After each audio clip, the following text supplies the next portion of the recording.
Hello guys! Happy Friday sa atin lahat. Ayan, kita niyo naman guys kung anong ginagawa ko ngayon. Magpiprito muna tayo ng maliliit na isda para sa ating tanghalian. Puro-puro lang yan guys. Bale, hindi ko na pinakita yung mga ingredient kanina. Pero nilagay ko lang siya ng cornstarch, itlog, at saka garlic onion. Ayan, syempre huwag natin kalimutan lagyan ng ating asin. Pandagdag ng ating panglasa. O, diba? So, mamaya konti guys. Iano na natin yung ating apoy para makapag-umpisa na tayo magprito. Yan, hindi ko hawak ngayon ang aking tripod. Yan, hawak ko na lang aking kamay. So, mamaya konti, pag mawala na yung tubig, saka na natin ilalagay yung ating oil. So, ganun lang guys. Very simple lang ating tanghalian ngayon kasi ako lang ang kakain yan eh. Yan, kita nyo naman. Di ba masarap yan guys? Puro-puro yan oh. Yan, walang tubig yan, kundi itlog, cornstarch. Mamaya konti pakita ko sa inyo guys. Yan.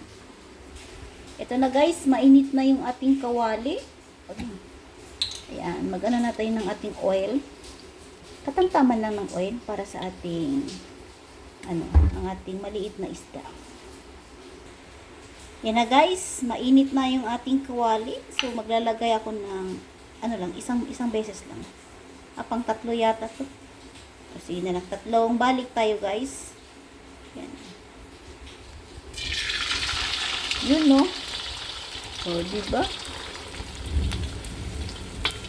Yan. Isang piraso lang muna tayo para hindi masyado. Malapit na siya guys. Babalik na rin ko na mamaya konti. Mga after seconds. Yan. Okay na guys. Pwede natin baliktarin natin yung ating isda. Diba?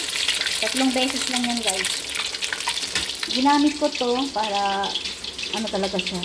So meron pa tayo mga tatlong balik at tayo'y na guys. O diba? Walang kanin yan guys, kundi puro-puro lang. May kasamang vinegar at may kasamang sili. Yan na guys. Babalik na rin natin ulit pa sa more para masyado na siya magluto yung sa loob. So, ganito lang guys. Bali, lang to eh. Masarap to. Kahit wala ng kanin. Yan na guys. Okay na siya. So, kailangan na natin alsahin. Yan o. Kita nyo naman o. Look at this. O, diba? Sinong nakakain ng ganito guys? Alam ko, lalo na pagsasambuhan ka, marami to eh.